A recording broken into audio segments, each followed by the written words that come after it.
Top quality और consistent performance के लिए सिर्फ सिल्वर पंप नाम याद रखना। આણંદમાં ગંભીરા બ્રિજ દુર્ઘટનાના પીડિતોને રાહુલ ગાંધી મળ્યા। અમિત ચાવડાએ પીડિત પરિવારજનો સાથે રાહુલ ગાંધીને મુલાકાત કરાવી છે। પીડિત પરિવારોને રાહુલ ગાંધીએ સાંત્વના આપી છે। રાહુલ ગાંધીએ પીડિત પરિવારના ખબર અંતર પણ પૂછ્યા છે।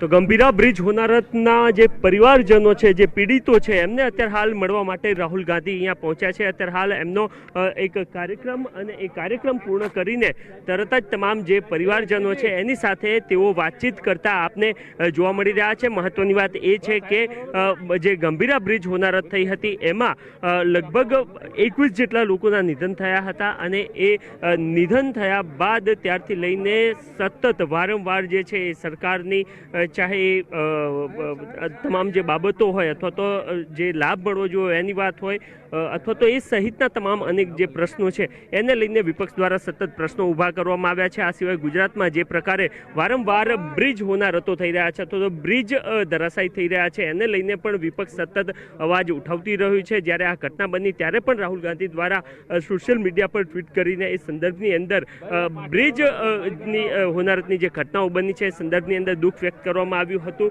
આ સિવાય કોંગ્રેસ દ્વારા જે કેટલાક આંકડાઓ આપવામાં આવ્યા હતા એમાં પણ એમને કહ્યું હતું કે છેલ્લા કેટલાક સમયગાળામાં છેલ્લા કેટલાક વર્ષોમાં ગુજરાતમાં કેટલા બ્રિજ ધરાશાયી થાય છે। આ સિવાય મુખ્યમંત્રી દ્વારા જે પ્રતિક્રિયા સોશિયલ મીડિયા પર આપવામાં આવી હતી એની પણ અનેક પ્રકારની ટીકા થઈ હતી। ત્યારે આજે આ જે બ્રિજ હોનારત બની હતી ને એના તમામ જે પીડિત પરિવારજનો છે એને રાહુલ ગાંધી આપને અહીંયા મળતા જોવા મળી રહ્યા છે। તમામ પરિવારો એક બાદ એક એમને મળતા રાહુલ ગાંધી જોવા મળી રહ્યા છે। અમિત ચાવડા સાથે છે અને તેઓ પણ સમજાવી રહ્યા છે કે આખરે કેવી રીતના ઘટના બની હતી, આ વ્યક્તિઓ કોણ છે અને અત્યાર સુધી સરકાર દ્વારા એમને કેવા પ્રકારની મદદ કરવામાં આવી છે સંદર્ભની અંદર વાતચીત કરતા આપને અહીંયા જોવા મળી રહ્યા છે। મહત્વનું છે કે થોડી વાર પહેલા જ્યારે આ પરિવારજનો અહીંયા પહોંચ્યા હતા એ સમયગાળા દરમિયાન પોલીસ દ્વારા એમને રોકવા માટેનો પ્રયત્ન કરવામાં આવ્યો હતો, પરંતુ ત્યારબાદ કોંગ્રેસના જે પ્રવક્તા છે તે પોલીસ સાથે ઝીપાઝોડી કરતા જોવા મળ્યા હતા અને એન કેન આ તમામ જે કોંગ્રેસના પ્રવક્તાઓ છે એમની મહેનતના કારણે પ્રવક્તાઓએ જે પ્રકારે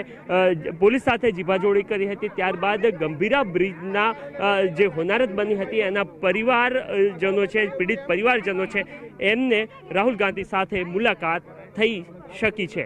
તોસિફ મલિક સાથે નરેન્દ્ર રાઠોડ, TV9। તો રાહુલ ગાંધી સાથેની મુલાકાત બાદ પરિવારજનોએ કહ્યું કે રાહુલ ગાંધીએ ઘટના વિશે જાણી અમને સાંત્વના આપી છે।